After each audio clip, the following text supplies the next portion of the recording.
Hello everyone, I'm Udita, a doctoral student in Humanities and Social Sciences at IIT Gandhinagar, and I'm the moderator for today's seminar, and this is the fourth and the last one in this semester. I extend my warm welcome to everyone present, and before we begin, I'll give a brief introduction to the Social Justice Seminar Series at IIT Gandhinagar.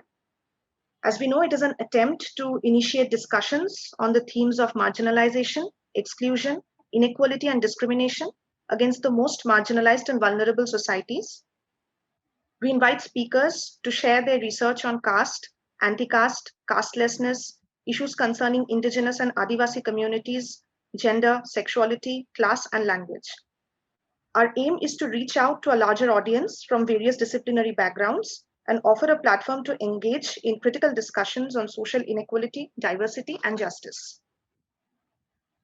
It is my privilege to introduce today's speaker, Dr. J. Devika. Dr. J. Devika is a feminist researcher and she teaches at the Center for Development Studies, Kerala. She has contributed to the understanding of the history of gender development, politics, and culture of modern Kerala. Her work is interdisciplinary and she brings to bear her training as a historian on contemporary issues. She's interested in opening up the boundaries between academic, public, and pedagogic discourses, the social sciences and humanities, English, and Malayalam. She also translates literature and social science between Malayalam and English. She writes occasionally for children, besides offering commentary on contemporary politics in Kerala on www.kafila.online. Dr. Devika, welcome to IIT Gandhinagar and to this seminar. So your talk will be for approximately 30 to 35 minutes, and then we can open the floor for question, answers, and discussions. I request everybody else to please mute their audios. So it's over to you, ma'am. Thank you. Well, thank you very much, Udita, for that introduction. And thank you, Ambika, for this invitation. It's been, as I told you, as I was just talking, and we were chatting before the seminar, never been able to come to Gandhinagar.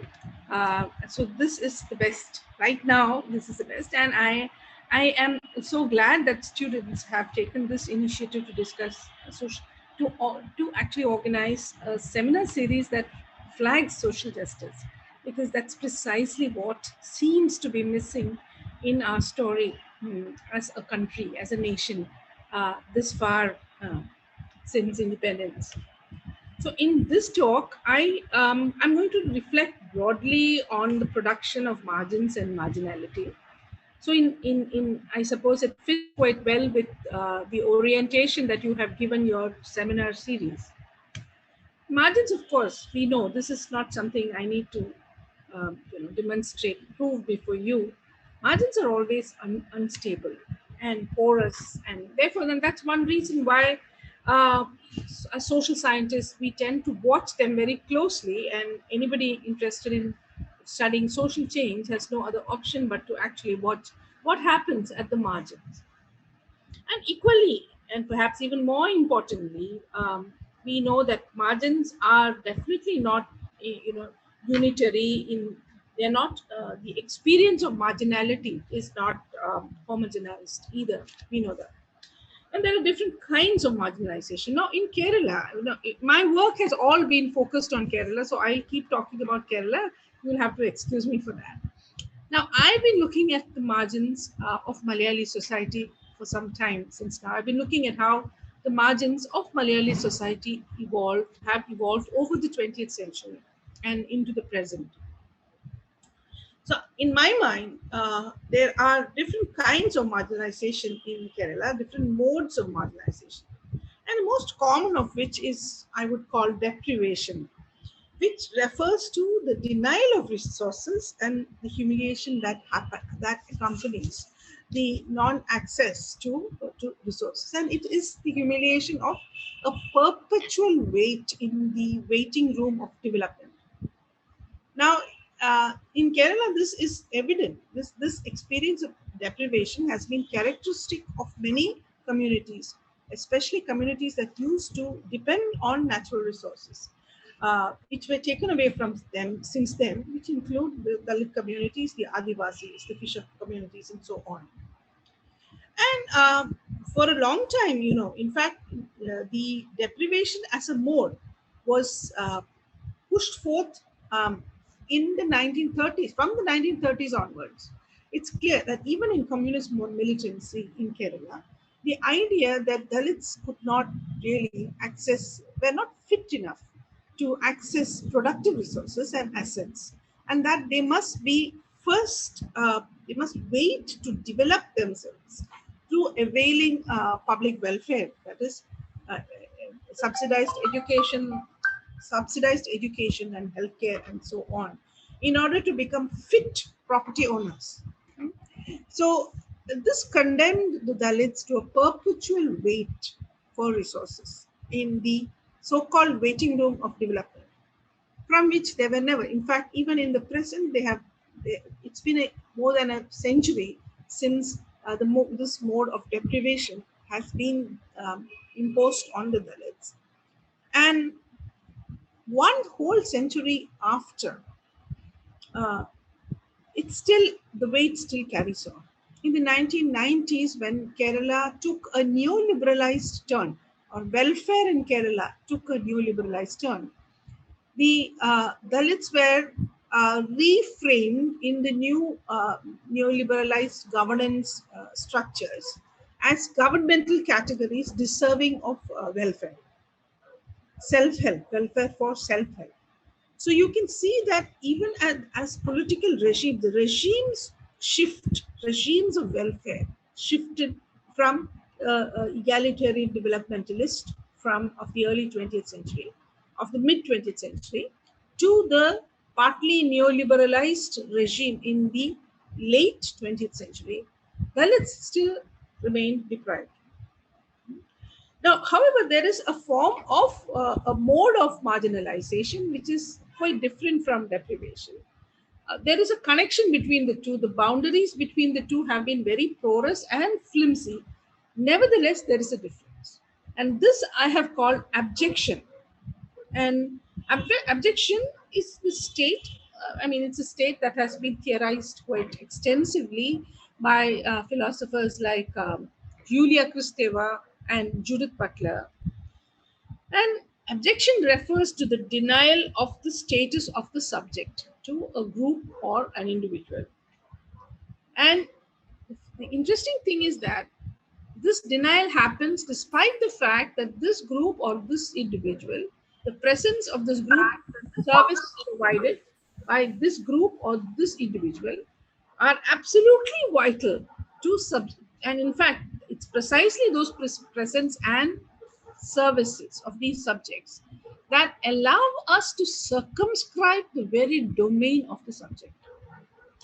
So these objects are rendered invisible even though they are absolutely necessary in order for the domain of the subject to be circumscribed.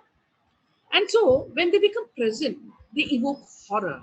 And of course, this Kristeva has very powerfully theorized this in her book called The Powers of Horror, where she points out to how even bodily, think about it bodily, if you think about your body, absolutely necessary fluids, your saliva, for example, is absolutely necessary for the survival of your body. Sweat, saliva, so many other, your orifices. Your body would not be alive without any of these. Yet there is a horror that we evince towards these. In fact, a lot of time and energy of human life is just consumed by wiping off saliva, hiding saliva. It's socially, it's somehow social boundaries and borders seem to be threatened when these fluids make their appearance. Likewise, uh, people who are condemned to abjection in a society are stigmatized, considered beyond reform, subjected to immense violence of both community and state, and to the mainstream, they would represent dirt and disorder and abnormality and criminality, though it's precisely their presence that actually makes society itself possible. So the urban poor, for example, are a classic case. It is their presence that makes big cities economically viable, yet they are treated as dirt and disorder. And therefore, this concept of abjection is now very, very commonly used in critical study, urban studies as well. Now, in Kerala, it has been my conviction that the pre-modern Brahminical order sustained itself through abjecting the lower caste. Um, I mean, I won't go in detail into this because that's really not what we're discussing, but we can definitely discuss it if you want in when we have in the Q&A time. So the social churning of the late 19th and early 20th centuries saw not really the rejection of the caste order, but actually the replacement or the partial replacement of pre-modern abjection with modern abjection, modern deprivation as the chief mode of marginalizing, uh, especially the Dalits. So, as I told you, the borders between abjection and marginalization are not watertight. Precisely the opposite. They are porous and they are flimsy. So, for a time in Kerala, the communist discourse of the revolutionary proletariat, for example, helped the working class to reject abjection. So, the working class men were not treated as criminals and gundas and thugs and so on. For example, the headload workers of Kerala, overwhelmingly poor lower caste or poor Muslim men, were once treated as gundas and thugs and criminals and so on. Now, the communist discourse of the revolutionary proletariat brought with it another kind of masculinity, which allowed themselves to identify their position as that of the deprived and therefore come out of the invisibility and criminality forced upon them by abjection. However, with the waning of this discourse of the revolutionary proletariat after 1990s, the same group now is threatened with the possibility of falling back on abjection. So this process happens all the, back and forth. Now, one another important thing that happened in Kerala in the 1930s when the working classes pushed themselves up beyond abjection into the discourse of deprivation. The empty space of the abject was filled with a new figure marked by sexuality. I mean, the idea of the prostitute was not new to 20th century Kerala, or it did exist before 20th century Kerala, but the prostitute was never a completely ostracized and stigmatized figure. Never completely. But with the 1930s, you actually see the prostitute figure as an object. So also people with same-sex orientations, homosexuals, I mean, all kinds of any kind of same-sex orientation, etc., came to be pushed into the space of the abject. So now so this is the framework of in which I'm trying to think of contemporary Kerala. So where my interest is to see how this movement between abjection and deprivation as two modes of marginalization have been working in contemporary Kerala. And I want to kind of give you an indication of how it happens through looking at one particular group, which is that of young people, youth. So my interest is to see how young people in Kerala, are subjected to this regime. So especially, it's not all youth, of course. It's especially youth that refuses to occupy the spaces delineated for them by the family, community, or state, who are particularly vulnerable to abjection.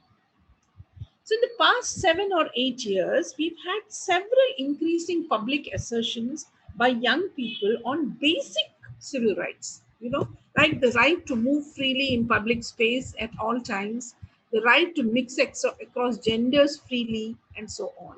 And they have faced enormous backlash and attacks by community authorities as well as the police and so on. There are several instances that we can discuss here if you want, but that would take a lot of our time, so I'm not going to discuss that. But over and over again, you have had police have planning operations like Operation Vidyalaya, Operation Gurukula, etc., which target young people for their, for example, styles of dress, for bunking class and going to the movies, for wearing Bob Marley t-shirts, and so on. So there's been a pushback from young people. So there have been campaigns, for example, for like akin to the Pinjara Tod campaign. We've had what is called the Break the Curfew campaign in girls' hostels in colleges in Kerala since 2015. Then the LGBTQI community plus community has been a huge source of strength, and their struggles in public have attracted very large number of young people who kind of see in them a potential community that is far more liberal and understanding than their communities of birth. Um, and now what? So it is the back. I am talking actually in the backdrop of these kinds of incidents that we have begun to see in Kerala, particularly in the second decade of the present century. So this period has also seen very interesting attempts by previously objective groups to escape objection. For example, in the 1990s, the so-called prostitutes who began to identify themselves as sex workers in the wake of the HIV, the global fear around HIV, which brought upon them the gaze of global governmentality. So they began to be subjected to various governmental attentions. But interestingly, in Kerala, these the groups that were formed of sex workers, uh, they decided to sidestep their promotion to deprived status, and in fact, that is, they resisted their transformation exclusively into governmental categories for welfare. Instead, they try to enter citizenship directly through the public sphere, through writing Nalini Jamila's famous autobiography you might have heard of, and various kinds of public assertions, public movie reviews of movies and books, etc., public statements about things that are happening in the cultural sphere, and so on. So the trans people have followed suit. From 2015 onwards, we've seen very active assertions in the public by trans people in Kerala. Now, however, the strategy of sexualizing sections of people that deemed troublesome in the mainstream and then abjecting them has continued. And in fact, this tactic is being used on young people now, and young people who don't conform are now then are always now vulnerable to being sexualized and abjected, treated as dirt and disorder and scum of the earth. So why? No, so why are youth being targeted? Maybe that's a question you might be asking. Firstly, let me tell you that not all of the young are being targeted. Definitely not the youth who are successful. You must have heard of this famous dancing duo. Medical students, Malayali students who've been dancing to Rasputin. And now, if you look at them, they are hardly subjected to moral policing or suspicion. Now, despite the fact that, like, maybe if the same thing happened in, say, 2010, there would have been far more of moral policing, etc. But at least now, the successful youngsters are not really completely subjected to objection. They are not treated as suspicious.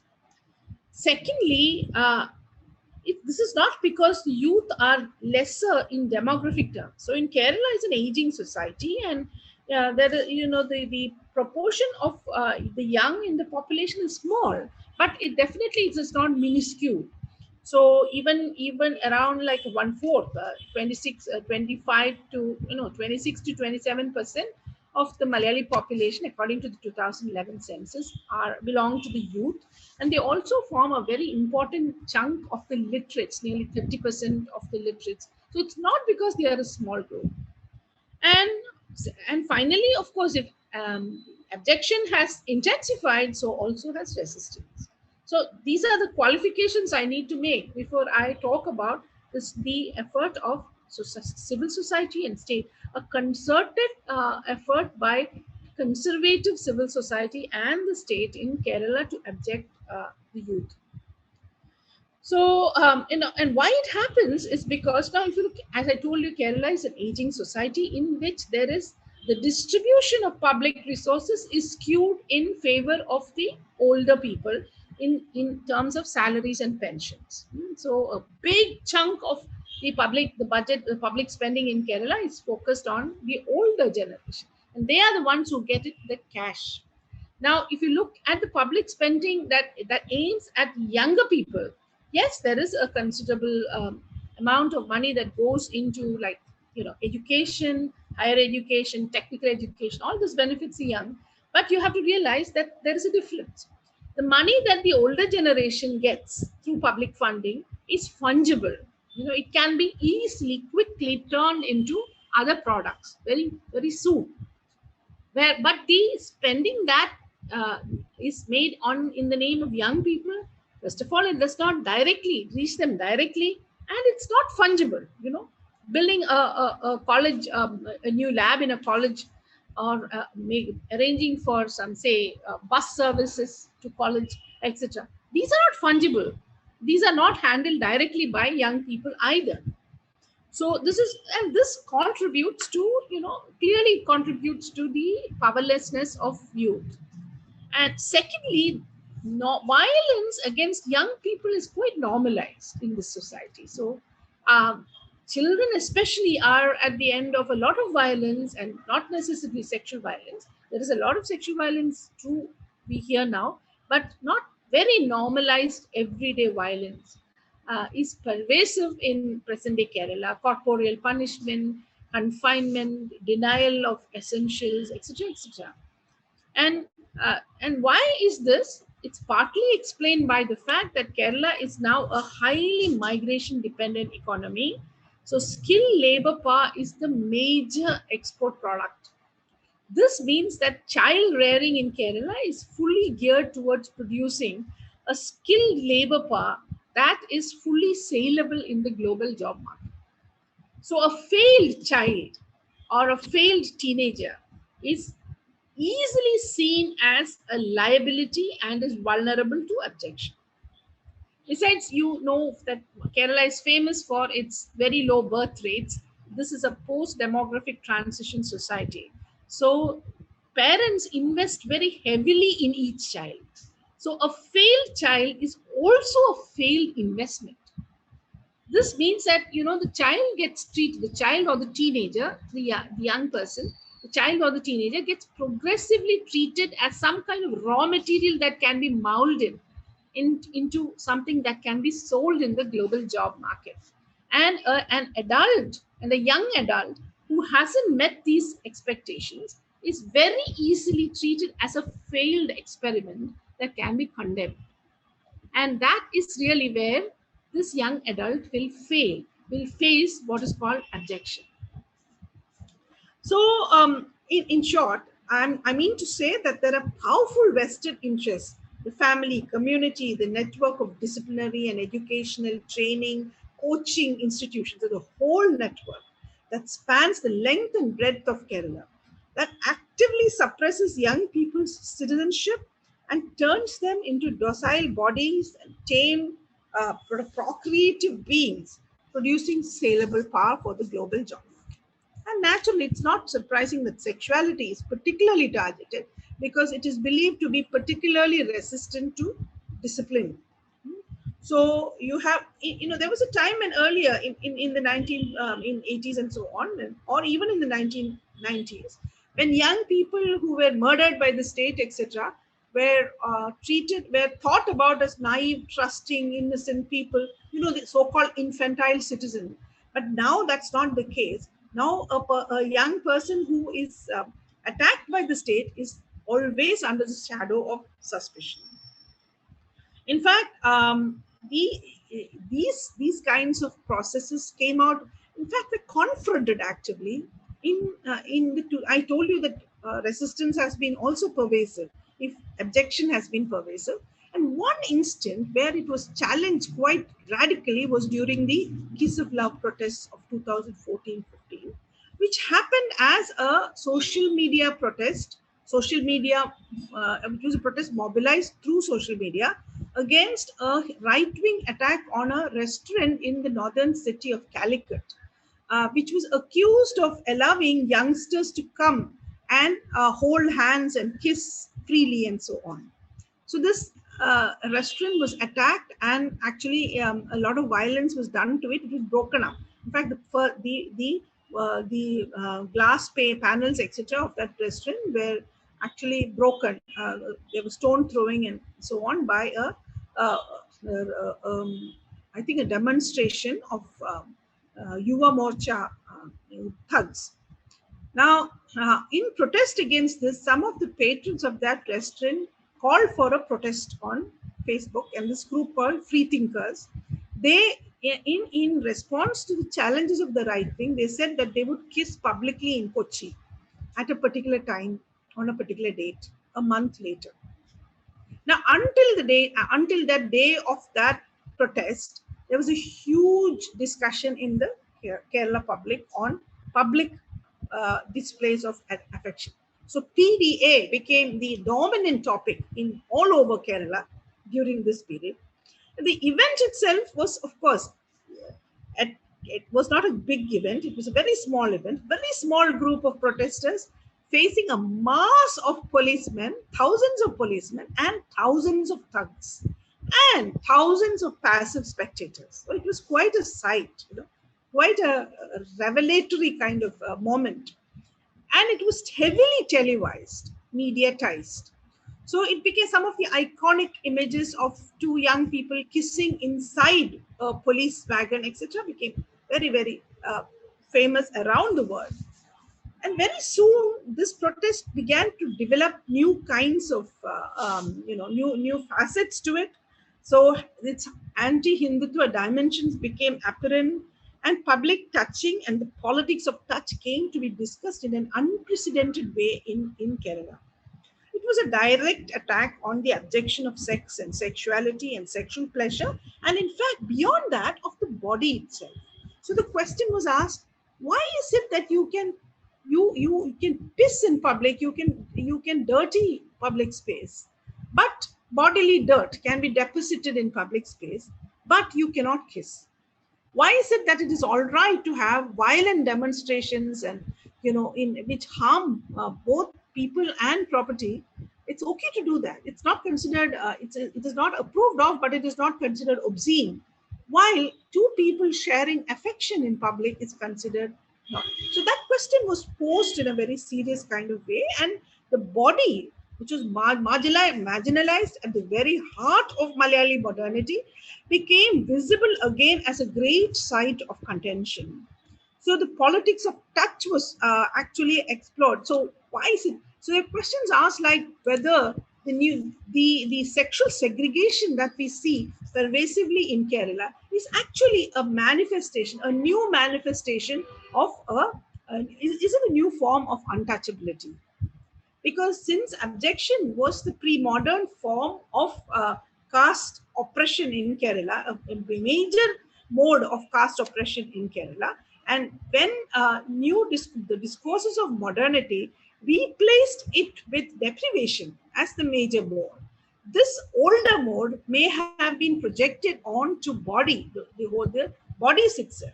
So in Kerala, sexual segregation in public spaces was a very, very serious thing, at least till 2015. Even now it exists, but it is considerably reduced. And this sexual segregation was also instrumental to caste endogamy, as it deters sexual relationships across caste as well. So in some ways, after this, of course, the KOL was suppressed brutally.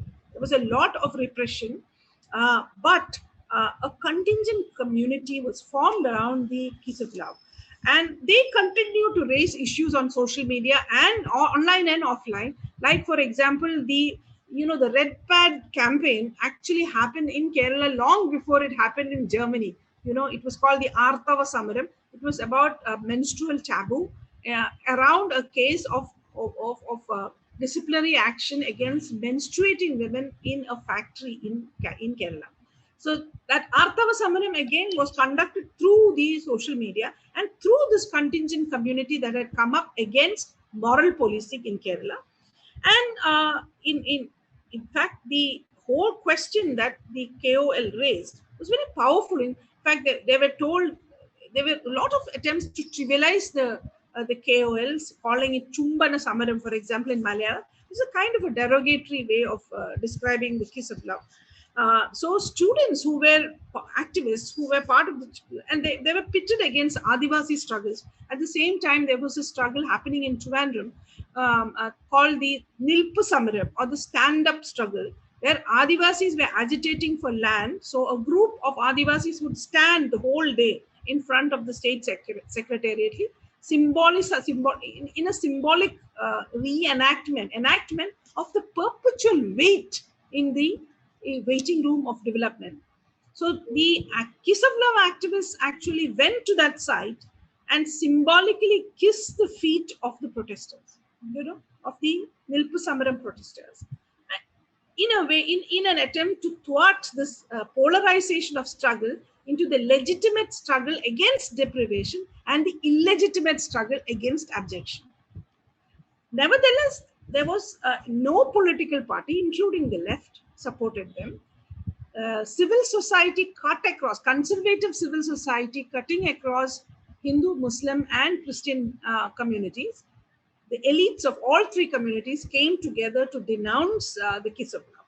So it did not win. And I know people even now who have cases, who are suffering, who have to run after police cases in courts. However, the kiss of love actually opened up Kerala to a number of different possibilities. For example, moral policing became a bad word in Kerala after that. Nobody will talk about, nobody's proud about moral policing in Kerala anymore. Though, of course, the struggle is still very, very acute. So young people marrying across caste and communities have been the target of the worst violence, murders. In fact, caste murders of young people marrying lower caste. A young girl marrying a lower caste man was murdered. A young man who had married an upper caste woman was murdered. So these murders are happening and usually carried out by their own fathers. And also, the love jihad, you must have heard the love jihad. It is not a coincidence why the discourse of love jihad had an origin in Kerala. Because, this happened, this marrying across communities is something that is being viewed with extreme anxiety by the powerful in Kerala. However, there's also, on the other side, strengthening of the LGBTQI public presence and public assertions, a lot of resistance to the violence that the LGBT youngsters of the LGBTQI community are facing. So there is silencing, there is medical violence, there is physical violence, all kinds of psychological violence are being inflicted, which they are fighting. And then came the 2018 great floods, in which the young people of Kerala played an extraordinary role in the rescue and the relief, which the government had to acknowledge. So, in some ways, there is Hindutva served by the caste community authorities. Hindutva is served by the caste community authorities now, who are unable to hold strong in the face of determined youth resistance. So this is not organized resistance, this is not collective resistance, but still it is, every day, it's a slow, everyday force that erodes the very foundation of the order of secularized caste and naturalized gender that we often refer to as Malayali modernity. So I will stop there. I hope I've kept time. I think I have. Thank you very much. Thank you so much, Devika. Maybe while students are thinking about the questions, and I'm sure there is a lot of interesting things that you have said, and very, very, it was a very nice talk, and I really enjoyed your talk. I'll thank you so much,